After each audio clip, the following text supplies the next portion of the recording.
இந்த உலகத்திற்காக, உலகத்தினுடைய மோகத்திற்காக, உலக ஆசாபாசத்திற்காக எதுவும் செய்வதற்கு நான் தயார் என்று நினைக்கக்கூடிய நானும் நீங்களும், என்னுடைய மன்னரை வாழ்க்கை வெறும் 6 அடி நிலம், அந்த இடத்திலே எனக்கு எதுவுமே இருக்காது, ஆக குறைந்தது என்னுடைய உறவுகள் கூட என்னோடு இருக்காது என்பதற்காக என்ன தயார் நிலையை தயார் செய்திருக்கின்றோம்? எப்படிப்பட்ட ஒரு வாழ்க்கையை நாங்கள் வாழ்ந்து கொண்டிருக்கின்றோம்? எந்த விடயத்தை முக்கியத்துவப்படுத்தி நாங்கள் வாழ்ந்து கொண்டிருக்கின்றோம்? முழுக்க முழுக்க இந்த உலகம், இந்த உலகத்தினுடைய ஆசாபாசங்கள். அல்லாஹ்வுடைய தூதர் சொல்லக்கூடிய நேரத்திலே, இந்த உலகத்திலே நீ வாழ்கின்ற போது ஒரு வழிப்போக்கனை போன்று அல்லது ஒரு பிரயாணியை போன்று வாழ்ந்துவிடு என்று சொல்கின்றார்கள். எதற்காக சொல்கின்றார்கள்? நிரந்தரம் இல்லாத ஒரு உலகம். இந்த உலகம் என்பது ஒரு நீர்க்குமிழிக்கு தட்டிவிட்டால் உடைந்து விடக்கூடிய அளவுக்கு பெருமதியான ஒரு உலகம் என்று அல்லாஹ்வுடைய தூதர் சொல்லி காட்டுகின்றார்களா இல்லையா? அஊது பில்லாஹி மினஷ் ஷைத்தானிர் ரஜீம். பிஸ்மில்லாஹிர் ரஹ்மானிர் ரஹீம்.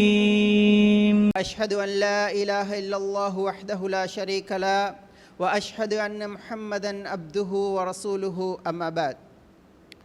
யா அய்யுஹல்லதீன ஆமனு தக்குல்லாஹ ஹக்க துகாத்திஹி வ லா தமூதுன்ன இல்லா வ அன்தும் முஸ்லிமூன். யா அய்யுஹன்னாஸ் இத்தகு ரப்பக்குமுல்லதீ ஹலகக்கும் மின் நஃப்ஸின் வாஹிதா வ ஹலக மின்ஹா ஸௌஜஹா வ பஸ்ஸ மின்ஹுமா ரிஜாலன் கஸீரன் வ நிஸாஅ வத்தகுல்லாஹ அல்லதீ தஸாஅலூன பிஹி வல் அர்ஹாம் இன்னல்லாஹ கான அலைக்கும் ரகீபா. சர்வ புகழும் புகழ்ச்சியும் ஏகவல்லோனாகிய அல்லாஹுக்கே உரித்தானது. அல்ஹம்துலில்லாஹ். வார்த்தைகளில் சிறந்தது வல்லவன் ரஹ்மான் அல்லாஹுடைய வார்த்தை என்றும், வழிகாட்டுதல்களில் மிகச்சிறந்தது நபிகளார் ஸல்லல்லாஹு அலைஹி வஸல்லம் அவர்களுடைய வழிகாட்டல் என்றும், மார்க்கத்திலே மார்க்கத்தின் பெயரால் உண்டு பண்ணப்படுபவைகள் அனைத்தும் வழிகேடுகள், அனைத்து வழிகேடுகளும் நாளை மறுமையில் நரகிற்கு கொண்டு சேர்க்கும் என்று நபிகளார் ஸல்லல்லாஹு அலைஹி வஸல்லம் அவர்களுடைய ஒவ்வொரு உரைகளின் போதும் இந்த மனித சமுதாயத்திற்கு அச்சமூட்டி எச்சரிக்கை செய்த விடயத்தை நானும் இந்த இடத்தில் ஞாபகம் கூர்ந்தவனாய் ஆரம்பம் செய்கின்றேன். அன்பிக்கினிய இஸ்லாமிய சகோதரர்களே, அல்லாஹ் எங்கள் மீது கடமையாக்கி இருக்கக்கூடிய ஜும்மாவினுடைய கடமையை நிறைவேற்ற வேண்டும் என்ற தூய்மையான நோக்கத்தோடு அவனுடைய இறை இல்லத்திலே ஒன்று குழுமி இருக்கும் எம் அனைவருக்கும் மீண்டும் ஒரு ஜும்மாவை அடைவதற்கான வாய்ப்பையும் தந்து, இந்த இடத்திலே ஒன்று கூடி இருப்பதற்கான வாய்ப்பையும் தந்து அல்லாஹுக்கே முதற்கண் நன்றி செலுத்தியவனாக அல்ஹம்துலில்லாஹ் என்று சொன்னவனாக, இந்த வாய்ப்புக்கு அல்லாஹ் இந்த சபைக்கு என்ன கூலியை நிர்ணயம் செய்திருக்கின்றானோ அந்த கூலியை முழுமையாக அடைந்தவர்கள் என்ற பாக்கியத்தையும் எம் அனைவருக்கும் தந்தருள் புரிவானாக என வேண்டியவனாய் ஆரம்பம் செய்கின்றேன். எங்களுக்கு மத்தியிலே மறக்கடிக்கப்பட்டு அல்லது நாங்கள் மறந்து வாழ்ந்து கொண்டிருக்கக்கூடிய ஒரு மிக முக்கியமான ஒரு செய்தியை எங்களுடைய உள்ளங்களிலே ஞாபகப்படுத்தி விட்டு செல்லலாம் என்று நினைக்கின்றேன். அந்த அடிப்படையில் அல்லாஹுடைய தூதர் ஸல்லல்லாஹு அலைஹி வஸல்லம் அவர்கள் ஒரு தடவை சஹாபாக்களுக்கு மத்தியிலே ஒரு செய்தியை சொல்லி காட்டுகின்றார்கள். எப்படி என்றால், நான் ஒரு விடயத்திலே உங்களுக்கு மத்தியிலே பயப்படுகின்றேன். ஒரு காலம் வரும், அந்த காலத்தில் இப்படிப்பட்ட ஒரு நோயின் காரணத்தால், இப்படிப்பட்ட ஒரு விடயத்தின் காரணத்தால் நீங்கள் எல்லாம் உள்வாங்கப்பட்டு விடுவீர்களோ என்று நான் பயப்படுகின்றேன் என்று அல்லாஹுடைய தூதர் ஸல்லல்லாஹு அலைஹி வஸல்லம் அவர்கள் சொல்லி காட்டுகின்றார்கள். உடனே சஹாபாக்கள் அல்லாஹுடைய தூதரிடத்திலே கேட்கின்றார்கள், யா ரசூலல்லாஹ், என்ன விடயத்தை பற்றி நீங்கள் எங்களுக்கு சொல்கின்றீர்கள் என்று சொன்ன உடனே அல்லாஹுடைய தூதர் சொல்லி காட்டுகின்றார்கள், நான் உங்களுக்கு மத்தியிலே பயப்படக்கூடிய விடயம் என்ன தெரியுமா? ஒரு காலம் வரும், அந்த காலத்திலே நீங்களெல்லாம் பஹுன் என்று சொல்லப்படக்கூடிய ஒரு நோயினால் பாதிக்கப்பட்டு விடுவீர்களோ என்று நான் பயப்படுகின்றேன் என்று அல்லாஹுடைய தூதர் ஸல்லல்லாஹு அலைஹி வஸல்லம் அவர்கள் சொல்லுகின்றார்கள். இதை கேட்ட நபித்தோழர்கள், யா ரசூலல்லாஹ், மா ஹுவல் வஹுன், வஹுன் என்றால் என்ன நபியே, எங்களுக்கு கற்றுத்தாருங்கள், சொல்லித்தாருங்கள், நீங்கள் பயப்படக்கூடிய அளவிலே அதிலே என்ன இருக்கின்றது என்பதை எங்களுக்கு நீங்கள் கற்றுத்தாருங்கள் என்று கேட்டவுடனே அல்லாஹுடைய தூதர் ஸல்லல்லாஹு அலைஹி வஸல்லம் அவர்கள் சொல்லி காட்டுகின்றார்கள். எப்படி என்றால், வஹுன் என்று சொன்னால் ஹுப்புத் துன்யா வ கராஹியத்துல் மவுத், உலகத்தினுடைய மோகம், உலகத்தினுடைய ஆசை, உலகத்தை அடைந்து கொள்ள வேண்டும், உலகத்திலே நிலைத்திருக்க வேண்டும் என்ற அந்த எண்ணம், வ கராஹியத்துல் மவுத், மரணத்தினுடைய வெறுப்பு, மரணத்தை பற்றிய மறந்த சிந்தனை, இந்த இரண்டும் யாருடைய உள்ளத்திலெல்லாம் வந்துவிடுமோ அவர்கள் ஒவ்வொருவரும் இந்த நோயினால் பாதிக்கப்பட்டு விடுவார்கள் என்று நான் பயப்படுகின்றேன் என்று அல்லாஹுடைய தூதர் ஸல்லல்லாஹு அலைஹி வஸல்லம் அவர்கள் சொல்லி காட்டுகின்றார்கள். அன்பிக்கினிய இஸ்லாமிய சகோதரர்களே, நாங்கள் ஒவ்வொருவருடைய உள்ளத்திலும் கை வைத்து எங்களை நாங்கள் சுய விசாரணை செய்தால், அல்லாஹுடைய தூதர் எந்த விடயத்தை சொல்லி பயப்பட்டார்களோ அந்த விடயத்தில் நாங்கள் ஒவ்வொருவரும் உள்வாங்கப்பட்டவர்களாகவே எங்களுடைய வாழ்க்கை நகர்ந்து கொண்டிருக்கின்றதா இல்லையா என்பதை நாங்களே சுய பரிசோதனை செய்து கொள்ள முடியும். ஏன் தெரியுமா? இந்த உலகத்திலே இருக்கக்கூடிய மோகங்களும், இந்த உலகத்தினுடைய ஆசாபாசங்களும், இந்த உலகத்தினுடைய கவர்ச்சிகளும், இந்த உலகத்தினுடைய சுகபோகங்களும் எங்கள் ஒவ்வொருவரையும் எங்களுடைய மரண சிந்தனையை இல்லாதவர்களாகத்தான் இந்த உலகம் எங்களை நகர்த்தி கொண்டு செல்கின்றது என்றால் அது நிதர்சனமான ஒரு உண்மையாகத்தான் இருக்கின்றது. எந்த அளவுக்கு தெரியுமா? நாங்களெல்லாம் அல்லாஹுடைய தூதரை நம்பி, அல்லாஹுடைய தூதரை வழிகாட்டி என்று நம்பி, அவர்களுடைய ஹதீதுகளையும் அவர்களுடைய சொல் செயல் அங்கீகாரங்களையும் தெளிவான முறையிலே தேடி படித்து நடைமுறைப்படுத்தக்கூடியவர்கள் என்று சொல்லக்கூடிய நாங்களெல்லாம் எந்த அளவுக்கு இருக்கின்றோம் தெரியுமா? இந்த மரணத்தை பற்றி முழுக்க முழுக்க மறந்தவர்களாகவே நாங்கள் எல்லாம் வாழ்ந்து கொண்டிருக்கின்றோம் என்றால் அது பொய் என்பதற்கு கிடையாது. ஏன் தெரியுமா? அல்லாஹுவே இல்லை, கடவுள் கோட்பாடே இல்லை என்று சொல்லக்கூடிய நாஸ்திகனாக இருந்தாலும் அவனும் ஒரு கட்டத்திலே ஏற்றுக்கொள்கின்றான், இயற்கையினுடைய அடிப்படையிலே நானும் மரணிக்க இருப்பவன் தான் என்பதை அவன் ஏற்றுக்கொள்கின்றான். நானும் எப்படி இயற்கையிலே பிறந்தேனோ அதே போன்று நான் மரணித்து விடுவேன் என்பதை ஒரு நாஸ்திகன் ஏற்றுக்கொள்கின்றான். அவனை விட பன்மடங்கு உயர்ந்தவர்களாக இருக்கக்கூடிய நாங்கள், அவனை விட, அவன் கடவுள் கோட்பாடே இல்லை என்று சொல்லக்கூடியவனை விட அல்லாஹுவை நம்பி, அவனுடைய மலக்குமார்களை நம்பி, விசாரணையை நம்பி, மறுமை நாளை நம்பி, கதா கதிரை நம்பி வாழ்ந்து கொண்டிருக்கக்கூடிய நானும் நீங்களும் எங்களுடைய பேச்சளவில் கூட எங்களுடைய மரணத்தை ஞாபகப்படுத்துபவர்களாக இருக்கின்றோமா என்று பார்த்தால் இல்லை என்று தான் சொல்ல முடிகின்றது. கொள்கைவாதிகள் என்று சொல்லிக்கொள்ளக்கூடிய நாங்கள் கூட நாளை மறுநாள், நாளை ஒரு வேலையை நான் செய்வேன் என்பதற்கு இன்ஷா அல்லாஹ் என்ற வார்த்தையை கூட பயன்படுத்த முடியாதவர்களாகத்தான் நாங்கள் ஒவ்வொருவரும் பேசிக்கொண்டிருக்கின்றோம். எங்களுடைய வாழ்க்கையுடைய செயற்பாடுகளை நகர்த்தி கொண்டிருக்கின்றோம் என்றால் உண்மையா இல்லையா? சிந்தனை செய்து பாருங்கள். எனக்கு மரணம் வரும், நான் மன்னரையை சந்திக்க இருக்கின்றேன் என்ற சிந்தனையில் வாழக்கூடிய ஒரு மனிதன் நிச்சயமாக அல்லாஹ் நாடினால் நான் செய்வேன் என்ற வார்த்தையை சேர்த்துத்தான் சொல்வான். ஆனால் எத்தனை சகோதரர்கள் பேசக்கூடிய நேரத்திலே நாளை நான் செய்வேன், நிச்சயமாக செய்வேன், இப்படித்தான் எங்களுடைய வார்த்தைகள் எல்லாம் இருந்து கொண்டிருக்கின்றது என்றால் பொய்யா இல்லையா என்பதை நாங்கள் ஒவ்வொருவரும் சிந்திக்க கடமைப்பட்டிருக்கின்றோம். அன்பிக்கினிய இஸ்லாமிய சகோதரர்களே, அதனால்தான் நாங்கள் மறந்து வாழ்ந்து கொண்டிருக்கக்கூடிய இந்த மன்னரை வாழ்க்கை பற்றி அல்லாஹுடைய தூதர் ஸல்லல்லாஹு அலைஹி வஸல்லம் அவர்கள் எப்படிப்பட்ட விடயங்கள் எல்லாம் எங்களுக்கு ஞாபகப்படுத்தி காட்டினார்கள். இந்த மன்னரை வாழ்க்கை என்பது எங்களுக்கு எந்த அளவுக்கு எங்களுடைய வாழ்க்கையிலே பின்னி பிணைக்க முடியாத ஒன்றாக இருக்கின்றது என்பதை நாங்கள் ஒவ்வொருவரும் தெரிந்து கொள்ள வேண்டும் என்பதற்காக ஒரு சில செய்திகளை எங்களுக்கு மத்தியிலே ஞாபகப்படுத்தி காட்டுகின்றேன். ஒரு நாள் ஆயிஷா ரலியல்லாஹு அன்ஹா அவருடைய வீடு, அந்த இடத்திலே இரண்டு வயது பெண்மணிகள் பேசிக்கொள்கின்றார்கள். மன்னரையுடைய வாழ்க்கையிலிருந்து நாங்கள் அதிகம் பாதுகாப்பு தேட வேண்டும், மன்னரை வாழ்க்கையிலிருந்து அதிகமாக எங்களுடைய விமோச்சனத்தை நாங்கள் அடைந்து கொள்வதற்காக அதிகம் அல்லாஹ்விடத்திலே பிரார்த்தனை செய்ய வேண்டும் என்று அந்த இரண்டு பெண்மணிகளும் பேசிக்கொள்கின்றார்கள். இந்த செய்தி ஆயிஷா ரலியல்லாஹு அன்ஹாவுடைய காதிலே விழுகின்றது. ஆயிஷா ரலியல்லாஹு அன்ஹா அவர்கள் வந்து கேட்கின்றார்கள், மன்னரையுடைய வாழ்க்கையா, அப்படி ஒரு வாழ்க்கை இருக்கின்றதா? அதுவரைக்கும் ஆயிஷா ரலியல்லாஹு அன்ஹா அவர்களுக்கு தெரியாது மன்னரையுடைய வாழ்க்கை என்ற ஒரு வாழ்க்கை இருக்கின்றது என்ற செய்தி தெரியாது. அப்போது வந்து கேட்கின்றார்கள், மன்னரையுடைய வாழ்க்கையா, அப்படி ஒரு வாழ்க்கை இருக்கின்றதா என்று கேட்கக்கூடிய நேரத்திலே அந்த பெண்மணிகள் சொல்கின்றார்கள், மன்னரையிலே மக்கள் வேதனை செய்யப்படுவார்கள், அல்லாஹுவையும் அல்லாஹுடைய தூதருடைய வழிகாட்டுதலையும் மறுத்து வாழ்ந்தவர்களுக்கு அந்த இடத்திலே வேதனை செய்ய இருக்கின்றது என்ற செய்திகளை எல்லாம் அந்த பெண்மணிகள் ஆயிஷா ரலியல்லாஹு அன்ஹா அவரிடத்திலே சொல்கின்றார்கள். இதை கேட்ட ஆயிஷா ரலியல்லாஹு அன்ஹா அவர்கள் அல்லாஹுடைய தூதர் வந்தவுடனே இதை பற்றி நான் படித்து கொள்ள வேண்டும் என்பதற்காக அல்லாஹுடைய தூதர் வந்தவுடனே கேட்கின்றார்கள், யா ரசூலல்லாஹ், மன்னரையிலே மக்கள் வேதனை செய்யப்படுவார்களா, மன்னரை என்ற ஒரு வாழ்க்கை இருக்கின்றதா என்று கேட்டவுடனே அல்லாஹுடைய தூதர் ஸல்லல்லாஹு அலைஹி வஸல்லம் அவர்கள் சொல்லி காட்டுகின்றார்கள், ஆயிஷா, இந்த உலகத்திலே பிறந்த ஒவ்வொரு மனிதன் அவன் நல்லவனாக இருந்தாலும் கெட்டவனாக இருந்தாலும் மண்ணறையிலே அவன் வைக்கப்பட்ட உடனே அவனுடைய ஜனாசாவை அவனுடைய கபர் ஒரு நெருக்கம் நெருக்கும். அந்த நெருக்கம் அவன் நல்லடியானாக இருந்தால் அவனுடைய கண்ணு கட்டிய தூரம் வரைக்கும் விசாலப்படுத்தப்படும். அவன் அல்லாஹுவையும் அல்லாஹுடைய தூதரையும் மறுத்து வாழ்ந்தவனாக இருந்தால் அவனுடைய நெருக்கம் இன்னும் இறுக்கமானதாக ஆக்கப்படும் என்ற செய்தியை அல்லாஹுடைய தூதர் ஆயிஷா ரலியல்லாஹு அன்ஹா அவர்களுக்கு சொல்லிக் கொடுக்கின்றார்கள். அன்பிக்கினி இஸ்லாமிய சகோதரர்களே, சிந்தனை செய்து பாருங்கள், எந்த அளவுக்கு மிக முக்கியமான ஒரு செய்தியை அல்லாஹுடைய தூதர் சொல்கின்றார்கள் என்பதை நாங்கள் ஒவ்வொருவரும் சிந்திக்க கடமைப்பட்டிருக்கின்றோம். அவன் இந்த உலகத்திலே நல்லவனாக இருந்தாலும் சரி, அவன் இந்த உலகத்திலே பாவியாக இருந்தாலும் சரி, அந்த இரண்டு மனிதர்களையும் கபர் ஒரு தடவை நெருக்கும் என்று அல்லாஹுடைய தூதர் சொல்கின்றார்கள் என்றால் அந்த நெருக்கம் எப்படிப்பட்டதாக இருக்கும் என்பதை சிந்தித்து பாருங்கள். நாங்கள் ஒவ்வொருவரும் எந்த அளவுக்கு அந்த இடத்தை பற்றி ஞாபகப்படுத்த வேண்டும் என்பதை அல்லாஹுடைய தூதருடைய செய்திகளிலிருந்து நாங்கள் பார்த்தால் ஆயிஷா ரலியல்லாஹு அன்ஹா அவர்கள் சொல்லக்கூடிய இன்னும் ஒரு செய்தி எப்படி தெரியுமா? எந்த நாளில் நான் அல்லாஹுடைய தூதரிடத்திலே கபருடைய வாழ்க்கை, மன்னரையுடைய வாழ்க்கை என்ற ஒரு வாழ்க்கை இருக்கின்றது என்பதை நான் படித்து கொண்டேனோ அதற்கு பிறகு அல்லாஹுடைய தூதருடைய தொழுகையை நான் அவதானித்தேன். அல்லாஹ்வுடைய தூதர் ஸல்லல்லாஹு அலைஹி வஸல்லம் அவர்களுடைய தொழுகையை நான் அவதானிக்கக்கூடிய நேரத்திலே அவர்கள் ஃபர்லான 5 நேர தொழுகை தொழுதாலும் சரி, சுன்னத்தான தொழுகைகள் முன்பின் சுன்னத்துக்கள் அவர்கள் தொழுதாலும் சரி, அவர்கள் தொழக்கூடிய எல்லா தொழுகைகளிலும் அவர்கள் சலாம் கொடுத்ததே கிடையாது. எதுவரைக்கும் தெரியுமா? அல்லாஹும்ம இன்னி அஊது பிக்க மின் அதாபில் கபர் வ மின் அதாபின் நார் வ மின் ஃபித்னத்தில் மஹ்யா வல் மமாத் வ மின் ஃபித்னத்தி மஸீஹித் தஜ்ஜால் என்ற இந்த பிரார்த்தனையை சொல்லாமல் அல்லாஹ்வுடைய தூதர் ஸல்லல்லாஹு அலைஹி வஸல்லம் அவர்கள் சலாம் கொடுத்ததே கிடையாது என்று அல்லாஹ்வுடைய தூதருடைய மனைவி சொல்லி காட்டுகின்றார்கள் என்றால் சிந்தனை செய்து பாருங்கள். நாங்கள் ஒவ்வொருவரும் எப்படிப்பட்ட ஒரு வாழ்க்கையை மறந்து வாழ்ந்து கொண்டிருக்கின்றோம், அல்லது இந்த உலகம் மறக்கடித்து கொண்டிருக்கின்றது என்பதை நாங்கள் சிந்திக்க கடமைப்பட்டிருக்கின்றோம். அல்லாஹுவையும் அல்லாஹுடைய தூதருடைய செய்திகளையும் உண்மைப்படுத்தக்கூடிய மக்கள் நாங்கள் எல்லாம். அல்லாஹுடைய தூதருடைய செய்தியிலே எந்த விதமான கலப்பும் சேர்ந்துவிடக் கூடாது என்பதற்காக வேண்டி பாடுபடக்கூடிய மக்கள் நாங்கள் எல்லாம்.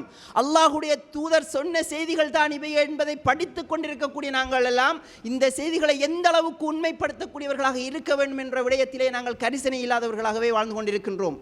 அன்பிக்கினி இஸ்லாமிய சகோதரர்களை சிந்தனை செய்து பாருங்கள். ஒரு நாளைக்கு ஆக குறைந்தது 5 விழுத்தங்கள் அல்லாஹ்வுடைய தூதர் அல்லாஹ்விடத்திலேயே கபருடைய மன்னரை வாழ்க்கைக்காக வேண்டி பாதுகாப்பு தேடுகின்றார்களாக இருந்தால் நாங்கள் எல்லாம் எந்த அளவுக்கு பாதுகாப்பு தேட வேண்டும்? எங்களுடைய வாழ்க்கையிலே நாங்கள் ஒவ்வொருவரும் எப்படி எங்களுடைய வாழ்க்கையிலே அன்றாட ஷெடியூலாக நாங்கள் ஒரு சில விடயங்களை வைத்திருக்கின்றோமோ, என்னுடைய பிள்ளைகளை பாடசாலை அழைத்து கொண்டு செல்ல வேண்டும் என்பது என்னுடைய ஷெடியூல், 5 நேரம் பள்ளிக்கு இந்த நேரத்திலே செல்ல வேண்டும் என்பது என்னுடைய ஷெடியூல், அதே போன்று என்னுடைய கடைக்கு நான் இத்தனை மணிக்கு செல்ல வேண்டும் என்பது என்னுடைய ஷெடியூல். இப்படி எப்படி நாங்கள் ஒவ்வொருடைய அன்றாட வாழ்க்கையுடைய ஷெடியூல்களை நாங்கள் அமைத்து வைத்திருக்கின்றோமோ அதே போன்று எங்களுடைய வாழ்க்கையிலே ஒரு ஷெடியூலாக பயன்படுத்தப்பட வேண்டிய விடயம்தான் இந்த மன்னரை வாழ்க்கையை ஞாபகப்படுத்தக்கூடிய விடயம் என்பதை நாங்கள் ஒவ்வொருவரும் எங்களுடைய உள்ளத்திலே ஆழமாக பதிய வைத்துக் கொள்ள வேண்டும். ஏன் தெரியுமா? சர்வசாதாரணமாக நாங்கள் நினைத்து கொண்டிருக்கின்றோம். இந்த மன்னரையுடைய வாழ்க்கையை பற்றி நாங்கள் ஒவ்வொருவரும் அதனுடைய சிந்தனை இல்லாதவர்களாக வாழ்வதன் காரணத்தால் தான் இந்த உலகத்தினுடைய மோகங்களும் இந்த உலகத்தினுடைய ஆசாபாசங்களும் இந்த உலகத்தினுடைய பட்டம் பதவிகளும் எங்களுக்கு முக்கியம் வாய்ந்ததாக இருக்கின்றது. எந்த ஒரு மூமியினுடைய உள்ளத்திலே தன்னுடைய மன்னரை வாழ்க்கை பற்றிய சிந்தனை வந்து விடுமோ, எந்த ஒரு மூமியினுடைய வாழ்க்கையிலே தன்னுடைய மன்னரை வாழ்க்கைக்கு நான் இப்படிப்பட்ட பிரயோசனமான ஒரு வாழ்க்கையை வாழ வேண்டும் என்ற சிந்தனை வந்து விடுமோ, அவனிடத்திலே இந்த உலகம் மிக மிக ஒரு நீர்க்குமிழிக்கு உதாரணத்தை போன்றுதான் அல்லாஹ்வுடைய தூதர் சொல்லி காட்டினார்கள். ஒரு நீர்க்குமிழிக்கு உதாரணம் இந்த உலகம் என்று சொல்லி காட்டினார்கள். அந்த லெவலிலே அந்த இடத்திலே எங்களுடைய வாழ்க்கை வந்துவிடும். ஆசை இருக்காது, பட்டம் பதவியிலே எனக்கு ஆசை இருக்காது, ஏனென்றால் நான் இந்த உலகத்திலே நிரந்தரமாக வாழ வந்தவன் கிடையாது என்ற சிந்தனை என்னுடைய உள்ளத்திலே வந்துவிடும். கோடிக்கணக்கான பணம் பதவிகள் என்னிடத்திலே இருக்க வேண்டும் என்ற சிந்தனை இருக்காது, நான் இந்த உலகத்திலே நிரந்தரமாக வாழ வந்தவன் கிடையாது என்ற எண்ணம் என்னுடைய உள்ளத்திலே வந்துவிடுமாக இருந்தால். அதனால் தான் அல்லாஹ்வுடைய தூதர் ஸல்லல்லாஹு அலைஹி வஸல்லம் அவர்கள் எங்களுக்கு சொல்லி காட்டக்கூடிய நேரத்திலே ஒரு செய்தியை சொல்லி காட்டுகிறார்கள். எப்படி தெரியுமா? நான் ஆரம்ப காலத்திலே மண்ணறைகளை ஜியாரத்தை செய்வதை நான் உங்களுக்கு தடை செய்திருந்தேன். ஆனால் அந்த இடத்திற்கு செல்வதனூடாக உங்களுடைய ஈமானிய பலம் உறுதியானதாக ஆகும். உங்களுடைய ஈமானிலே உங்களுக்கு எனக்கும் மரணம் வரும் என்ற சிந்தனை உங்களுடைய உள்ளத்திலே ஏற்படும். அதனால் அதிகம் நீங்கள் மண்ணறைகளை ஜியாரத்து செய்யுங்கள். அந்த இடத்திற்கு செல்லக்கூடிய நேரத்திலே நான் எவ்வளவு பெரிய பதவியில் இருந்தாலும், என்னிடத்திலே எத்தனை கோடிக்கணக்கான ரூபாய்கள் இருந்தாலும், என்னிடத்திலே எத்தனை அளவு சொத்துவத்துக்கள் இருந்தாலும் இவைகள் எதுவுமே நிரந்தரம் இல்லை, இந்த 6 அடி நிலத்தை தவிர என்ற சிந்தனை உங்களுடைய உள்ளத்திலே வந்துவிடும் என்று அல்லாஹ்வுடைய தூதர் எங்களுக்கு கற்றுத்தருகின்றார்கள். என்றால் நாங்கள் ஒவ்வொருவரும் இந்த விடயத்திலே எந்த அளவுக்கு கரிசனை எடுக்க வேண்டும் என்பதை சிந்தித்து பாருங்கள். சர்வ சாதாரணமாக அல்லாஹ்வுடைய தூதர் ஸல்லல்லாஹு அலைஹி வஸல்லம் அவர்கள் சொல்லி காட்டக்கூடிய செய்தி, என்னுடைய உம்மத்திற்கு கொடுக்கப்பட்டிருக்கக்கூடிய வாழ்நாளுடைய காலம் 60க்கும் 70க்கும் இடைப்பட்ட காலம் என்று அல்லாஹ்வுடைய தூதர் சொல்லி காட்டுகின்றார்கள். இதை நம்பி இருக்கக்கூடிய நானும் நீங்களும் எத்தனை வருடங்கள் வாழப்போகின்றோம் என்றே தெரியாத அந்த வாழ்க்கைக்காக என்ன தயார் நிலையை தயார் செய்திருக்கின்றோம்? சிந்தனை செய்து பாருங்கள். உள்ளத்திலே கை வைத்து கேட்டு பாருங்கள். அந்த இடத்தை எங்களுடைய கண்ணுக்கு முன்னால் கொண்டு வந்து பாருங்கள். என்னை கொண்டு அந்த இடத்திலே அடக்கம் செய்து விட்டால் என்னுடைய நிலைமை எப்படி இருக்கும் என்பதை சிந்தித்து பாருங்கள். வெறுமனே 60-70 வருடங்கள் வாழ வந்திருக்கக்கூடிய இந்த உலகத்திற்காக வேண்டி என்னால் எந்த அளவுக்கு முடியுமோ அந்த அளவுக்கெல்லாம் கஷ்டப்படுகின்றோமா இல்லையா? சர்வசாதாரணமாக ஒரு வீட்டை கட்டிக்கொள்வதற்காக வேண்டி எனக்கு 22-23 வயதாகின்றது, நான் ஒரு திருமணம் முடிக்க வேண்டும், ஒரு வீட்டை கட்டித்தான் திருமணம் முடிக்க வேண்டும் என்ற அந்த அடிப்படையிலே உள்நாட்டில் அல்ல வெளிநாட்டுக்கு சென்றாவது ஒரு வீட்டை கட்டிக்கொள்வதற்காக நான் பாடுபட வேண்டும், உழைக்க வேண்டும் என்று அவனுடைய வாழ்நாளில் பாதியை அப்படியே வீணாக ஆக்கி அந்த வீட்டை கட்டி அந்த வீட்டிலே குடியிருப்பதற்கு முன்னாலே மரணித்தவர்களும் எங்களுக்கு மத்தியிலே இருக்கின்றார்கள். அப்படி ஒரு வீட்டை கட்டி அந்த வீட்டிலே இப்படி 10க்கு 10 ரூம் இருக்க வேண்டும், அந்த வீட்டிலே அந்த ரூமெல்லாம் ஏசி செய்யப்பட்டிருக்க வேண்டும், அதிலே முழுக்க முழுக்க மாபிள்கள் பதிக்கப்பட்டிருக்க வேண்டும், அதிலே இப்படியான ஸ்கிரீன்கள் தொங்கவிடப்பட வேண்டும், அந்த வீடு முழுக்க ஏசியாக இருக்க வேண்டும் என்று எங்களுடைய உலகத்திலே நிரந்தரம் இல்லாத இந்த உலக வாழ்க்கைக்காக, இந்த உலகத்திலே ஒரு வீட்டை கட்டிக்கொள்வதற்காக இத்தனை செலவுகளையும் இத்தனை கஷ்டங்களையும் படக்கூடிய நாங்கள் வெறுமனே எனக்கு சொந்தமில்லாத 6 அடி நிலம் எனக்கு சொந்தமானதா? இந்த உலகத்திலே வேண்டுமானால் என்னிடத்திலே எத்தனை கோடிக்கணக்கான ரூபாய்கள் பெறுமதியான நிலம் கூட என்னிடத்திலே இருக்கலாம், எத்தனை ஏக்கர் கணக்கான நிலம் கூட என்னுடைய பேரிலே எனக்கு சொந்தமானதாக இருக்கலாம். ஆனால் என்னை கொண்டு வந்து அடக்கம் செய்து விட்டால் அந்த இடம் எனக்கு சொந்தமானதா? எனக்கு சொந்தமில்லாத அந்த 6 அடி நிலத்திலே அந்த வீட்டிற்கு நான் என்ன தயார் நிலையை தயார் செய்திருக்கின்றேன்? அங்கே எனக்கு ஏசி போட முடியுமா? அங்கே வெளிச்சம் போட முடியுமா? மாபிள்கள் பதிக்க முடியுமா? அந்த அறையிலே 10க்கு 10 ரூமாவது எனக்கு கிடைக்குமா? என்னால் 6 அடி நிலத்திற்கு நான் என்ன தயார் நிலையை தயார் செய்திருக்கின்றோம் என்று நாங்கள் எல்லாம் சிந்திக்கின்றோமா? இந்த உலகத்திற்காக, உலகத்தினுடைய மோகத்திற்காக, உலக ஆசாபாசத்திற்காக எதுவும் செய்வதற்கு நான் தயார் என்று நினைக்கக்கூடிய நானும் நீங்களும், என்னுடைய மன்னரை வாழ்க்கை வெறும் 6 அடி நிலம், அந்த இடத்திலே எனக்கு எதுவுமே இருக்காது, ஆக குறைந்தது என்னுடைய உறவுகள் கூட என்னோடு இருக்காது என்பதற்காக என்ன தயார் நிலையை தயார் செய்திருக்கின்றோம்? அடுத்த கணம் நான் மரணித்தால், என்னை கொண்டு வந்து அடக்கம் செய்யப்பட்டு விட்டால் என்னுடைய நிலைமை எப்படி இருக்கும் என்பதை சிந்திக்கின்றோமா? அன்பிக்கினிய இஸ்லாமிய சகோதரர்களே, நாங்கள் ஒவ்வொருவரும் அதனால் தான் அல்லாஹ்வுடைய தூதர் இந்த விடயத்தை எங்களுக்கு கற்றுத்தருகின்றார்கள். நீங்கள் அதிகம் மன்னரைகளை தரிசிங்கள், மன்னரைகளை ஜியாரத்து செய்யுங்கள். அந்த இடத்திற்கு நீங்கள் செல்லக்கூடிய நேரத்திலே அஸ்ஸலாமு அலைக்கும் அஹ்லத் தியாரி மினல் முஃமினீன வல் முஸ்லிமீன் வ இன்னா இன்ஷா அல்லாஹு பிக்கும் லாஹிகூனி யஸ்அலல்லாஹு லனா வ லக்குமுல் ஆஃபியா என்ற பிரார்த்தனையை நீங்கள் சொல்லுங்கள். மூமினான முஸ்லீமான ஆண்கள் பெண்கள் மீது அல்லாஹ்வுடைய சாந்தியும் சமாதானமும் உண்டாகட்டும். நீங்கள் எங்களை விட்டு முந்தி சென்றவர்கள், நாங்களும் எங்களுக்கு பிறகு வரை இருப்பவர்கள், உங்களுக்கும் எங்களுக்கும் நாங்கள் அல்லாஹ்விடத்திலே பிரார்த்தனை அதிகம் நலவுகளை நாடி பிரார்த்தனை செய்கின்றோம் என்ற பிரார்த்தனையை சொல்லிவிட்டு நீங்கள் அந்த இடத்திற்கு செல்லுங்கள் என்று அல்லாஹ்வுடைய தூதர் ஏன் எங்களுக்கு வழிகாட்டுகின்றார்கள்?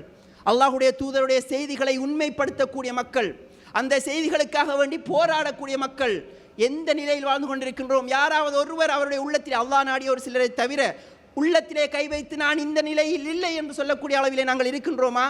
முழுக்க இந்த இடம், இந்த அரை மணித்தியாலம் முடிந்து விடுமாக இருந்தால் அடுத்த கணப்பொழுதிலே எப்படி இந்த உலகத்தை சம்பாதித்துக் கொள்ள வேண்டும் என்ற சிந்தனை தான் இப்போது கூட எங்களுடைய உள்ளத்திலே ஓடிக்கொண்டிருக்கின்றதை தவிர, நான் மரணித்தால் அந்த வீட்டிற்கு நான் என்ன தயார் நிலையை தயார் செய்திருக்கின்றேன் என்ற சிந்தனை இருக்கின்றதா என்று பார்த்தால் தலைகீழாகத்தான் இருக்கின்றது.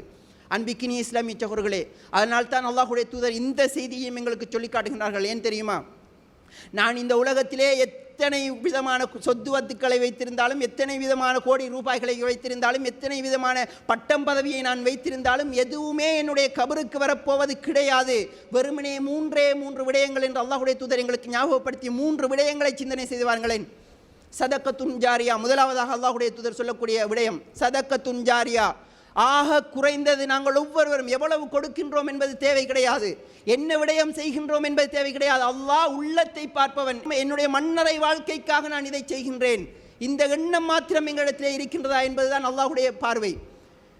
சதக்கத்துன் ஜாரியா ஒரு நிரந்தரமான ஒரு தர்மம். நாங்கள் எல்லாம் எங்களுடைய உள்ளத்திலே ஆழமாக இந்த செய்தியை பதிய வைத்துக் கொள்ள வேண்டும். வாய்ப்புகள் என்பது அல்லாஹ் அவனாக எங்களுக்கு தருகின்ற ரஹ்மத். வாய்ப்புகள் கொடுக்கப்படுவது என்பது மிக முக்கியமான ஒரு ரஹ்மத். எத்தனையோ கோடிக்கணக்கான ரூபாய்களை தன்னிடத்திலே வைத்துக் கொண்டிருக்கக்கூடிய மக்களுக்கும், எத்தனையோ சொத்துவத்துக்களை தன்னிடத்திலே வைத்துக் கொண்டிருக்கக்கூடிய மக்களுக்கும் வாய்ப்புகள் கொடுக்கப்படவில்லை. வாய்ப்புகள் கொடுக்கப்படாததால் அவர்கள் இழந்தவைகள் பெரும் விதமான நன்மைகளை அவர்கள் இழந்து கொண்டிருக்கின்றார்கள். எனக்கு ஒரு வாய்ப்பு கிடைக்கின்றது என்றால், ஒரு சதக்கத்துன் ஜாரியா, ஒரு நிரந்தர தர்மத்தை நான் விடுவதற்கான ஒரு வாய்ப்பு எனக்கு கிடைக்கின்றது என்றால், உண்மையான ஒரு மூமின் அதை பயன்படுத்தக்கூடியவனாக இருப்பான். ஏன் தெரியுமா? இதுதான் நிரந்தரம். என்னுடைய மன்னரை வாழ்க்கை தான் எனக்கு நிரந்தரமானது. அதனால் தான் உஸ்மான் ரலியல்லாஹு அன்ஹு அவர்கள் சொல்வார்களாம். எப்படி தெரியுமா? ஒரு தடவை உஸ்மான் ரலியல்லாஹு அன்ஹு அவர்கள் கபர்களை ஜியாரத் செய்யக்கூடிய நேரத்திலே கண்ணீர் மல்க தாடி நனைகின்ற அளவுக்கு அழுவார்களாம்.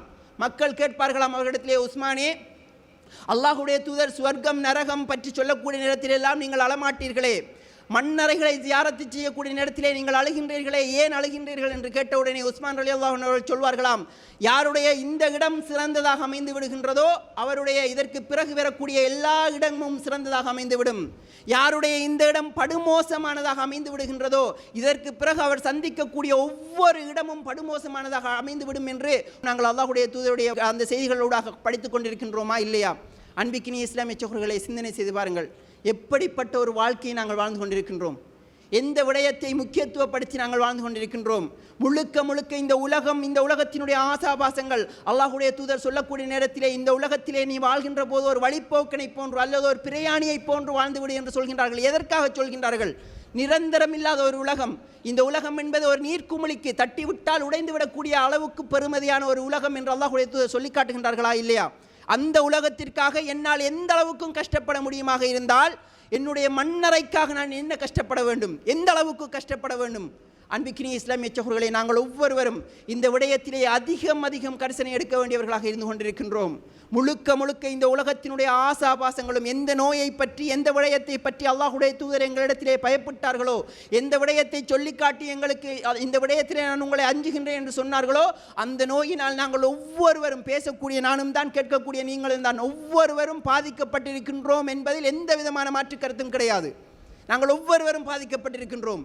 நாங்கள் ஒவ்வொருவரும் இந்த உலகத்தினுடைய ஆசாபாசங்கள், பட்டம் பதவிகள், அவைகள் அனைத்திலும் தான் எங்களுடைய கவனத்தை செலுத்திக் கொண்டிருக்கின்றோமே தவிர என்னுடைய மரணம், மன்னரை வாழ்க்கை என்பதை நிச்சயமாக மறந்தவர்களாகவே வாழ்ந்து கொண்டிருக்கின்றோம். அதனால்தான் நாங்கள் ஒவ்வொருவரும் இந்த விடயத்திலே பகுத்த முடியாமல் நாங்கள் இருந்து கொண்டிருக்கின்றோம். அன்பிக்கினிய இஸ்லாமிய சகோதரர்களே, கிடைத்திருக்கக்கூடிய இந்த வாய்ப்பை நாங்கள் ஒவ்வொருவரும் இந்த இடத்திலே பயன்படுத்த மிக கவனம் செலுத்தக்கூடியவர்களாக இருக்க வேண்டும். அதே போன்றுதான் அல்லாஹ்வுடைய தூதர் இரண்டாவது சொல்லக்கூடிய செய்தி, இல்முன் யுன்தஃபஉ பிஹி, பிரயோசனமான கல்வி. யாருக்கு அல்லாஹ் மார்க்க அறிவையும் உலக அறிவையும் கொடுத்து, கல்வி அறிவை கொடுத்து, அந்த கல்வி அறிவை கொண்டு அவர் ஒரு பிரயோசனமான ஒரு விடயத்தை கற்றுக் கொடுத்து விடுகின்றாரோ அந்த நன்மை அவருடைய கபருக்கு கிடைக்கும் என்று அல்லாஹ்வுடைய தூதர் இரண்டாவதாக சொல்லி காட்டுகின்றார்கள். அன்பிக்கினிய இஸ்லாமிய சகோதரர்களே, நாங்கள் ஒவ்வொருவரும் இதிலே அதிக கரிசனை எடுத்துக்கொள்ள வேண்டும். எனக்கு ஒரு தொகை பணம் கிடைக்கின்றது, எந்த இடத்திலே எனக்கு அதிக பணம் கிடைக்கின்றதோ அந்த இடத்திற்குத்தான் நான் முக்கியத்துவம் கொடுப்பேன். எங்கு கல்வி கொண்டு போய் சேர்க்கப்பட வேண்டுமோ அந்த இடத்திலே எனக்கு எந்த ரூபாய்களும் வருவாய் இல்லை என்றால் அந்த இடத்திற்கு செல்வதற்கு நான் தயாரில்லை என்று என்னுடைய உள்ளம் சொல்லுமாக இருந்தால், எனக்கு அல்லாஹ் கொடுத்திருக்கக்கூடிய அந்த கல்வியை பிரயோசனமானதாக ஆக்கி நான் என்னுடைய மன்னரைக்கு தேடாமல் உலகத்திற்காக வேண்டி தேடுவேனாக இருந்தால், நாங்கள் ஒவ்வொருவரும் எங்களுடைய உள்ளத்திலே ஆழமாக இந்த செய்தியை பதிய வைத்துக் கொள்ள வேண்டும். இந்த உலகத்திலே நான் தேடியவைகள் அனைத்தும் இந்த உலகத்தோடு முடிந்துவிடும், என்னுடைய மன்னரைக்கு ஒரு நாளிலும் அது வந்து சேராது என்ற செய்தியை நாங்கள் உள்ளத்திலே பதிய வைத்துக் கொள்ள வேண்டும். என்னுடைய கல்வி ஒரு மனிதனுக்கு பிரயோசனமானதாக, எனக்கு கல்வி அறிவுதான் இல்லை, ஆனால் அதற்காக உழைக்கக்கூடிய மக்களுக்கு உதவி செய்யக்கூடியவனாக நான் இருந்தால் கூட அல்லாஹ் அந்த நன்மையை எனக்கு தருவான் என்ற சிந்தனையோடு, என்னுடைய மன்னரைக்கு கிடைக்கும் என்ற சிந்தனையோடு நாங்கள் இருப்போமாக இருந்தால் நாங்கள் ஒவ்வொருவரும் அதிலே அதிகமாக கரிசனை செலுத்தக்கூடியவர்களாக இருப்போம். அதே போன்றுதான் அல்லாஹ்வுடைய தூதர் சொல்லி காட்டிய மிக முக்கியமான மூன்றாவது செய்தி, வலதுன் சாலிஹுன் எதோலஹு, அவருக்காக பிரார்த்தனை செய்யக்கூடிய அவருடைய குழந்தைகள். அன்பிக்கினிய இஸ்லாமிய சகோதரர்களே, என்னுடைய பிள்ளைக்கு சொத்துக்கள் இருக்க வேண்டும், என்னுடைய பிள்ளைக்கு ஆடம்பரமான ஒரு வீடு இருக்க வேண்டும், என்னுடைய பிள்ளைக்கு ஆடம்பரமான ஒரு கார் இருக்க வேண்டும், என்னுடைய பிள்ளை இப்படி ஒரு பட்டம் பதவியிலே இருக்க வேண்டும், என்னுடைய மகனுக்கு இப்படியான அந்தஸ்து இருக்க வேண்டும் என்று சிந்திக்கக்கூடிய ஒவ்வொரு பெற்றோர்களும், அவருடைய உலகத்தை மாத்திரம் சிந்திக்கக்கூடிய ஒவ்வொரு பெற்றோர்களும், நாளை நான் மரணித்தால் என்னுடைய பிள்ளை எனக்காக கபருக்கு மன்னரைக்கு கிடைக்கக்கூடிய அந்த பிரார்த்தனையை எனக்கு செய்ய வேண்டும் என்ற விடயத்திலே மறந்தவர்களாகவே இருந்து கொண்டிருக்கின்றோம். இந்த உலகத்திலே எதையெல்லாம் ஆடம்பரமாக என்னுடைய பிள்ளைக்கு கொடுக்க முடியுமோ அதையெல்லாம் ஆடம்பரமாக கொடுக்கின்றோம். கொடுக்கக்கூடாது என்று மார்க்கம் சொல்லவில்லை, ஆனால் கொடுக்க வேண்டியதை மறந்து நாங்கள் இவைகளை கொடுத்து கொண்டிருக்கின்றோம். நான் மரணித்தால் என்னுடைய ஜனாசாவை குளிப்பாட்டி என்னுடைய ஜனாசாவுக்கு தொழுகை நடத்தக்கூடிய வகையில் என்னுடைய பிள்ளை இருக்க வேண்டும் என்ற சிந்தனை எங்களிடத்திலே கிடையாது. என்னுடைய பிள்ளை என்னுடைய ஜனாசாவை குளிப்பாட்டி என்னை அடக்கம் செய்து எனக்காக அல்லாஹ்விடத்திலே கையேந்தி பிரார்த்தனை செய்து அந்த நன்மை என்னுடைய கபருக்கு வர வேண்டும் என்ற சிந்தனை கிடையாது. ஆனால் ஒட்டுமொத்தமான உலகத்தையும் அவனிடத்திலே கொடுத்து விட்டு செல்கின்றோம். நாங்கள் எல்லாம் சிந்திக்க கடமைப்பட்டிருக்கின்றோம். நாங்கள் கொடுக்கக்கூடிய ஒட்டுமொத்தமான உலகமும் அவனை இந்த உலகத்தினுடைய மாயையிலே தான் வைத்திருக்குமே தவிர அவனுடைய மன்னரை அவனுக்கு ஞாபகப்படுத்தவே படுத்தாது. இந்த விடயத்திலே அதிக கரிசனையுடையவர்களாக நாங்கள் இருக்க வேண்டும். அன்பிக்கினிய இஸ்லாமிய சகோதரர்களே, நாங்கள் ஒவ்வொருவரும் இந்த மூன்று விடயங்களுக்காக வேண்டி இந்த உலகத்திலே எங்களுக்கு ஒரு வாய்ப்பு கிடைக்குமாக இருந்தால், சதக்கத்துன் ஜாரியா, ஒரு நிரந்தர தர்மத்தை செய்து விடுவதற்கான ஒரு வாய்ப்பு, பிரயோசனமான கல்வியை கற்றுக் கொடுப்பதற்கான ஒரு வாய்ப்பு. அல்லாஹ் எனக்கு தந்திருக்கக்கூடிய அந்த பிள்ளைகளை கொண்டு என்னுடைய மன்னரைக்கு நான் பிரார்த்தனையை ஏற்றுக்கொள்வதற்கான ஒரு வாய்ப்பு. இந்த மூன்றும் கொடுக்கப்பட்டு அவைகள் அல்லாஹ் எனக்கு தந்திருக்கக்கூடிய மிக மிக முக்கியமான ரஹ்மத்துக்கள், அல்லாஹ் என் மீது சொரிந்திருக்கக்கூடிய மிக மிக முக்கியமான இரக்கமான ஒரு விடயம். இதிலே நாங்கள் கரிசனை இல்லாமல், இதை பற்றி கணக்கெடுக்காமல், உலகத்தையும் உலகத்தினுடைய ஆசாபாசங்களையும் உலகத்தினுடைய மோகத்தையும் நாங்கள் விரும்பி இவைகளை தட்டி கழிப்போமாக இருந்தால் நிச்சயமாக நாங்கள் ஒவ்வொருவரும் அல்லாஹுடைய தூதர் ஸல்லல்லாஹு அலைஹி வஸல்லம் அவர்கள் சொல்லிக்காட்டிய அந்த நிலையில் தான் எங்களுடைய மண்ணறையிலே வாழ வேண்டி இருக்கும் என்ற சிந்தனையில் ஒவ்வொருவரும் எங்களுடைய உள்ளத்திலே ஆழமாக பதிய வைத்து, அன்பிக்கினிய இஸ்லாமிய சகோதரர்களே, முடியுமான அளவுக்கு அல்லாஹுடைய தூதர் எந்த செய்திகளை சொல்லிக்காட்டி இவைகள் தான் உங்களை வகுன் என்ற நோயிலிருந்து பாதுகாக்கும் என்று சொன்னார்களோ, அல்லாஹுடத்திலே அதிகமாக ஒவ்வொரு தொழுகைகளின் போதும் சலாம் கொடுப்பதற்கு முன்னால் அல்லாஹும்ம இன்னி அஊது பிக்க மின் அதாபில் கபர் வ மின் அதாபின் நார் வ மின் ஃபித்னத்தில் மஹ்யா வல் மமாத் வ மின் ஃபித்னத்தி மஸீஹ் தஜ்ஜால் என்ற பிரார்த்தனையை சொல்லி சலாம் கொடுக்கக்கூடிய மக்களாகவும், அதே போன்று அதிகமாக மண்ணறைகளை சந்தித்து ஜியாரத்து செய்து அந்த இடத்திலே எங்களுடைய உள்ளத்திலே எங்களுடைய ஈமானை அதிகரித்து பலமானதாக ஆக்கிக் கொள்ளக்கூடிய மக்களாகவும் நாங்கள் ஒவ்வொருவரும் ஆர்வமாக வல்லவன் அல்லாஹ் அதற்கான வாய்ப்பையும் தகுதியும் அனைவருக்கும் தந்தருள் புரிவானாக. வாஹிரு தஅவானா அல்ஹம்துலில்லாஹி ரப்பில் ஆலமீன். அல்ஹம்துலில்லாஹி வஹதா வஸ்ஸலாத்து வஸ்ஸலாமு அலா மன் லா நபிய்ய பஅத அம்மா பஅத். அன்பிக்கினிய இஸ்லாமிய சகோதரர்களே, மறந்து வாழ்ந்து கொண்டிருக்கக்கூடிய மண்ணறை வாழ்க்கை என்ற அந்த தலைப்பின் கீழே அல்லாஹுடைய தூதர் ஸல்லல்லாஹு அலைஹி வஸல்லம் அவர்கள் எங்களுக்கு கற்றுத்தந்த ஒரு சில விடயங்களை எங்களுக்கு மத்தியிலே ஞாபகப்படுத்தி கொண்டோம். அதே போன்று அல்லாஹுடைய தூதர் தொடர்ந்தும் சொல்லக்கூடிய இரு மிக முக்கியமான விடயங்களையும் எங்களுக்கு மத்தியிலே ஞாபகப்படுத்திக் கொள்வது சாலச் சிறந்ததாக இருக்கும் என்ற அடிப்படையில் ஒரு நீளமான ஹதீஸ் முடியுமான அளவுக்கு சுருக்கமாக நான் சொல்லி முடிக்கின்றேன். அல்லாஹுடைய தூதர் ஸல்லல்லாஹு அலைஹி வஸல்லம் அவர்கள் ஒரு முஃமின் கபருடைய மண்ணறையுடைய வாழ்க்கை என்று வந்தால் இரண்டு கேட்டகரி தான். ஒன்று முஃமின், அடுத்தது காஃபிர். அல்லாஹுடைய தூதருடைய வாழ்க்கை வழிமுறைகளை பின்பற்றி வாழ்ந்த மனிதன், அதற்கு மாற்றமாக வாழ்ந்த மனிதன். விசாரணை, மறுமை விசாரணை எல்லாம் அதற்கு பிறகு நடைபெறக்கூடியது. கபருடைய விடயத்திலே இரண்டே கேட்டகரி தான், ஒன்று முஃமின், அடுத்தது காஃபிர். இந்த இரண்டு அடிப்படையில் தான் அல்லாஹுடைய தீர்ப்பு கபருடைய வாழ்க்கையிலே இருக்கும். அந்த அடிப்படையில் ஒரு முஃமீனான அல்லாஹுடைய தூதருடைய வாழ்க்கையை வழிமுறைகளை பின்பற்றி வாழ்ந்த ஒரு மனிதன் மரணித்து விடுவானாக இருந்தால் அவனுக்கு எப்படிப்பட்ட விடயங்கள் எல்லாம் கொடுக்கப்படுகின்றது என்பதை பற்றி அல்லாஹுடைய தூதர் ஸல்லல்லாஹு அலைஹி வஸல்லம் அவர்கள் எங்களுக்கு சொல்லக்கூடிய நேரத்திலே நாங்கள் எல்லாம் அறிந்த விடயங்கள் தான். ஆனாலும் ஞாபகப்படுத்தப்படுவது ஒரு முஃமீனுக்கு பிரயோசனம் அளிக்கும் என்ற அடிப்படையில் மறந்து கொண்டிருக்கக்கூடிய நாங்கள் ஞாபகப்படுத்தி எங்களுடைய உள்ளத்தை பிரயோசனமானதாக ஆக்கிக் கொள்ள வேண்டும் என்பதற்காக நான் சொல்லி காட்டுகின்றேன்.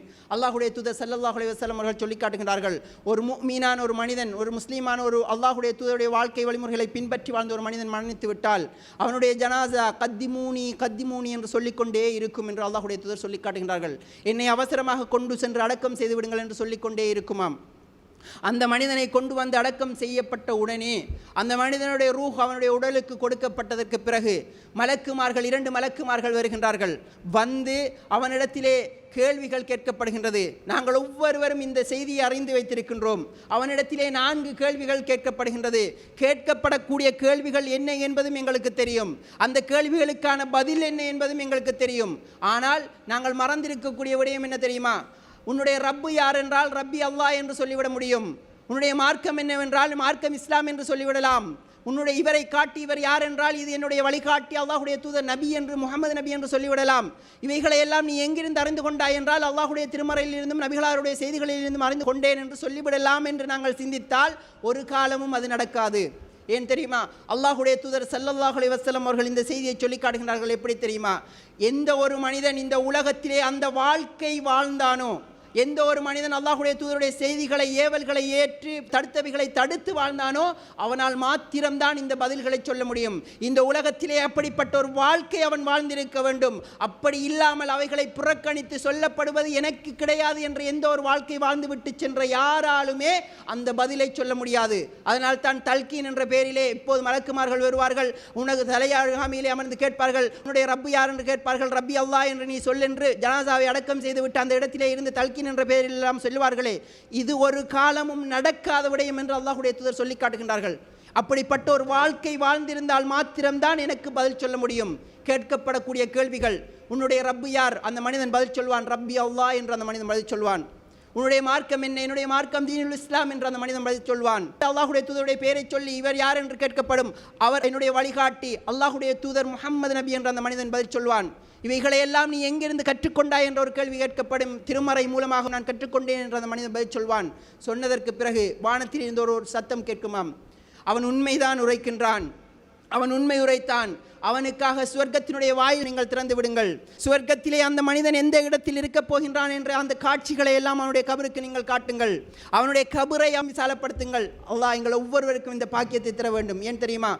அல்லாஹுடைய தூதர் சொல்லி காட்டினார்கள். சஅத் ரலியல்லாஹு அன்ஹு அவர்கள் ஹுனைன் யுத்தத்திலே மரணித்த சஅத் ரலியல்லாஹு அன்ஹு அவர்களை அடக்கம் செய்யக்கூடிய நேரத்திலே அல்லாஹுடைய தூதர் சொன்னார்கள், அவர்களை அடக்கம் செய்த உடனே அல்லாஹுடைய தூதர் சுபஹானல்லாஹ் என்று சொன்னார்கள். சஹாபாக்கள் பிறகு அடக்கம் செய்யப்பட்டதற்கு பிறகு கேட்கின்றார்கள், யா ரசூலல்லாஹ், எதற்காக நீங்கள் சுபஹானல்லாஹ் சொன்னீர்கள்? நான் சஅதை அடக்கம் செய்த உடனே கபர் சஅதை ஒரு நெருக்கம் நெருக்கியது. எந்த அளவுக்கான நெருக்கம் தெரியுமா? சஅதுடைய வலப்புறத்தி எலும்பு விலா எலும்பு இடப்புறத்து விலா எலும்போடு சேரக்கூடிய வகையிலே ஒரு நெருக்கம் நெருக்கியது. நான் சுபஹானல்லாஹ் என்று சொன்னேன். அதற்கு பிறகு அல்லாஹ் அந்த நெருக்கத்தை அவருடைய கண்ணு கட்டிய தூரம் வரைக்கும் விசாலப்படுத்தினான். நான் அல்லாஹு அக்பர் என்று சொன்னேன் என்று அல்லாஹுடைய தூதர் சொல்லி காட்டுகின்றார்களே, அந்த அளவுக்கு அந்த இடத்திலே அந்த மனிதனுக்காக வேண்டி அவனுடைய கபர் விசாலப்படுத்தப்படுகின்றது. கண்ணு கட்டிய தூரம் வரைக்கும் விசாலப்படுத்தப்படுகின்றது. அவனுக்காக சுவர்க்கத்தில் இருந்து நறுமணத்தை அவனுடைய கபருக்கு வீச செய்யுங்கள் என்று சொல்லப்படும். அதே போன்று அல்லாஹ் கொடுக்கக்கூடிய மிக முக்கியமான ஒரு வெகுமதி என்ன தெரியுமா? இந்த உலகத்திலே நாங்கள் செய்யக்கூடிய நன்மைகளை எல்லாம் நாங்கள் கண்ணால் பார்த்தது கிடையாது. நான் செய்யக்கூடிய ஒவ்வொரு அமலையும் நன்மைகள் என்னுடைய கூலி எனக்கு கிடைக்கும் என்று நாங்கள் செய்யக்கூடிய ஒவ்வொரு அமலையும் நாங்கள் கண்ணால் பார்த்தது கிடையாது. அந்த நன்மை எப்படி இருக்கும் என்று எங்களுக்கு தெரியாது. அல்லாஹுடைய தூதர் சொல்லி காட்டுகின்றார்கள், ஒரு மனிதன் அவனுடைய கபரிலே மண்ணறையிலே இருக்கக்கூடிய நேரத்திலே அந்த மனிதன் நல்லடியானாக இருந்தால் அவனிடத்திலே மிக அழகான மிக பிரகாசமான தோற்றத்திலே ஒரு மனிதன் அனுப்பப்படுவானாம். இந்த மனிதன் அவனிடத்திலே கேட்பானாம், நீ யார்? இந்த உலகத்திலே பார்ப்பதற்கே மிக மிக பிரகாசமானதாகவும் மிக அழகாகவும் நீ இருக்கின்றாயே, நீ யார் என்று கேட்டவுடனே அந்த மனிதன் இவனுக்கு பதில் சொல்வானாம், நான் தான் இந்த உலகத்திலே நீ எதையெல்லாம் நன்மைகள் என்று நினைத்து செய்தாயோ அந்த நன்மைகளை எல்லாம் அல்லாஹ் ஒரு மனித உருவத்திலே உனக்காக அனுப்பியிருக்கின்றான், என்னை நீ பார்த்துக்கொள் என்று அந்த மனிதன் சொல்வானாம். அன்பிக்கினிய இஸ்லாமிய சகோதரர்களே, இந்த பாக்கியத்தை அடைவதற்காக நாங்கள் ஒவ்வொருவரும் எங்களுடைய வாழ்க்கையிலே ஒவ்வொருவரும் முயற்சி செய்யக்கூடியவர்களாக இருக்க வேண்டும். அதே போன்று அந்த மனிதனுக்கு சொல்லப்படுமாம், புது மணமகன் உறங்குவதைப் போன்று நீ அந்த இடத்திலே உறங்கு என்று சொல்லப்படுமாம். இந்த மனிதன் அல்லாஹ்விடத்திலே ஒரு பிரார்த்தனை செய்வானாம், யா அல்லாஹ், மறுமை நாளை வெகு சீக்கிரமாக கொண்டு வந்து விடு என்ற ஒரு பிரார்த்தனையை செய்துவிட்டு அந்த மனிதன் அந்த இடத்திலே உறக்க வைக்கப்படுகின்றான் என்று அல்லாஹ்வுடைய தூதர் சொல்லிவிட்டு அடுத்த ஒரு கேட்டகரியை சொல்லி காட்டுகின்றார்கள். நாங்கள் ஒவ்வொருவரும் அதிகம் பயப்பட வேண்டிய ஒரு செய்தியை அல்லாஹ்வுடைய தூதர் சொல்லி காட்டுகின்றார்கள். இந்த உலகத்திலே அல்லாஹ்வுடைய தூதருடைய செய்திகள் சொல்லப்பட்டு அவைகளை கணக்கெடுக்காமல் அந்த வாழ்க்கையை மறந்து என்னுடைய மனம் போன போக்கிலே மனோ இச்சையை பின்பற்றி யாரெல்லாம் வாழ்ந்தோமோ அவர்கள் அந்த இடத்திலே அடக்கம் செய்யப்பட்டதற்கு பிறகு அவரிடத்திலே வரக்கூடிய அந்த மலக்குமார்கள் பார்ப்பதற்கே மிக படுபயங்கரமான தோற்றத்திலே இருக்கக்கூடிய மலக்குமார்கள் அந்த மனிதனிடத்திலே வருகின்றார்களாம். பார்த்த உடனே அந்த மனிதனை எழுப்பி இருப்பாட்டிய உடனே அந்த மனிதன் அலறி விடுவானாம். அந்த மனிதன் எந்த அளவுக்கு என்றால் வந்திருப்பவர்கள் என்ன செய்ய போகின்றார்கள் என்று தெரியாத அளவுக்கு அந்த மனிதன் பயப்பட்டு விடுவானாம். அந்த மனிதனிடத்திலே மேலும் கீழும் பார்க்கப்படுமா, எந்த விதமான நன்மைகளும் அவனிடத்திலே கிடையாது. அவனுடைய வாழ்க்கையிலே அவன் எப்படி என்ற ஒரு வாழ்க்கை வாழ்ந்திருந்தானோ அந்த வாழ்க்கையை அவன் பிரதிபலிக்கக்கூடியவனாக அந்த இடத்திலே இருப்பானாம். அந்த மனிதனிடத்திலே இந்த 4 கேள்விகள் கேட்கப்படும். ஹா ஹா லா அதிரி லா அதிரி, எனக்கு தெரியாது, இதை தவிர அவனுடைய நாவு வேறு எந்த ஒரு பதிலையும் மொழியாது என்று அல்லாஹ்வுடைய தூதர் சொல்லி காட்டுகின்றார்கள். அப்படிப்பட்ட ஒரு வாழ்க்கை தான் அவன் இந்த உலகத்திலே வாழ்ந்தான். ஹா ஹா லா அதிரி, இந்த மனிதர் யார் எனக்கு தெரியாது. மக்கள் சொல்லிக் கொண்டிருந்தார்கள் அவர் அல்லாஹ்வுடைய தூதர் வழிகாட்டி முகம்மது என்று, எனக்கு தெரியாது, நான் அவரை பின்பற்றவும் இல்லை என்று அந்த மனிதன் சொல்வானாம். சொன்ன உடனே அந்த மனிதனுக்காக வேண்டி வானத்தில் இருந்து ஒரு சத்தம் கேட்குமாம், அவன் உண்மையைத்தான் சொல்கின்றான், அவன் இந்த உலகத்திலே அப்படிப்பட்ட ஒரு வாழ்க்கை தான் வாழ்ந்தான், அவன் உண்மையைத்தான் சொல்கின்றான், அவனுடைய கபரை எந்த அளவுக்கு நெருக்க முடியுமோ அந்த அளவுக்கு நீங்கள் இறுக்கமானதாக ஆக்குங்கள் என்று சொல்லப்படும். அவனுக்காக அந்த மலக்குமார்கள் கையிலே கொண்டு வந்திருக்கக்கூடிய சம்மட்டியால் அந்த மனிதனுடைய தலையிலே அடிக்கப்படுமாம். இந்த உலகத்திலே மனிதன் ஜின்கள் இனத்தை தவிர அத்தனை ஜீவராசிகளும் அவன் அலறக்கூடிய அந்த அலறலை கேட்கும் என்று அல்லாஹ்வுடைய தூதர் சொல்லி காட்டுகின்றார்கள். கிழக்கிற்கும் மேற்குக்கும் மத்தியிலே இருக்கக்கூடிய அத்தனை ஜீவராசிகளும் அவன் அலறக்கூடிய அந்த அலறலை கேட்குமாம் அவனுக்கு அடிக்கப்படக்கூடிய நேரத்திலே. அது மாத்திரமல்ல, அவனுக்காக அவனுடைய கபர் அவனுடைய விலா எலும்பு ஒன்றோடு ஒன்று சேர்க்கப்படக்கூடிய அளவுக்கு அவனுடைய கபர் அவனுக்காக இறுக்கமாக்கப்படுகின்றது. அதே போன்றுதான் அல்லாஹ்வுடைய தூதர் இன்னும் ஒரு செய்தியை சொல்லி காட்டுகின்றார்கள். எப்படி தெரியுமா? அவனுக்காக நரகத்தினுடைய வாயில்கள் எல்லாம் திறக்கப்பட்டு நரகத்தினுடைய அந்த தீச்சுவாலை அவனுடைய கபருக்கு விடப்படுகின்றது. அதே போன்று அவனுக்காக 99 பாம்புகள் சாட்டப்படுமாம்.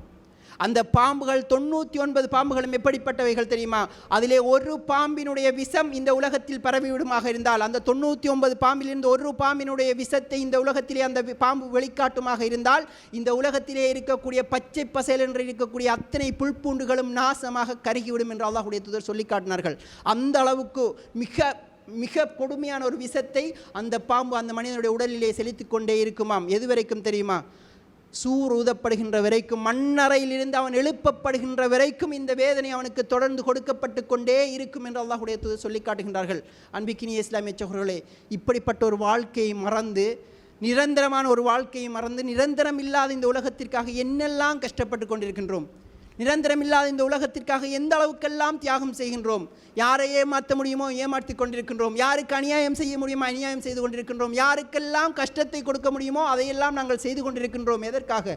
இந்த உலகத்தினுடைய மோகத்திற்காக வேண்டியும், உலக ஆசாபாசத்துக்காக வேண்டியும், உலகத்தினுடைய இந்த வாழ்க்கைக்காக வேண்டியும், நிரந்தரமே இல்லாத வாழ்க்கைக்காக இவ்வளவு கஷ்டங்களையும் இவ்வளவு துன்பங்களையும் இவ்வளவு விடயங்களையும் செய்யக்கூடிய நாங்கள் நிரந்தரமான யாருடைய உதவியும் இல்லாத அந்த மன்னரை வாழ்க்கைக்காக என்ன செய்கின்றோம் என்ற சிந்தனையை எங்கள் ஒவ்வொருவருடைய உள்ளத்திலும் ஆழமாக பதிய வைத்து அப்படிப்பட்ட வாழ்க்கைக்கு தயாராகக்கூடிய மக்களாக நானும் நீங்கள் மாறுவோமாக. வல்லவன் அல்லாஹ் அதற்கான வாய்ப்பையும் தகுதியும் அனைவருக்கும் தந்தருள் புரிவானாக. வா ஆகிரு தஅவானா அல்ஹம்துலில்லாஹி ரப்பில் ஆலமீன்.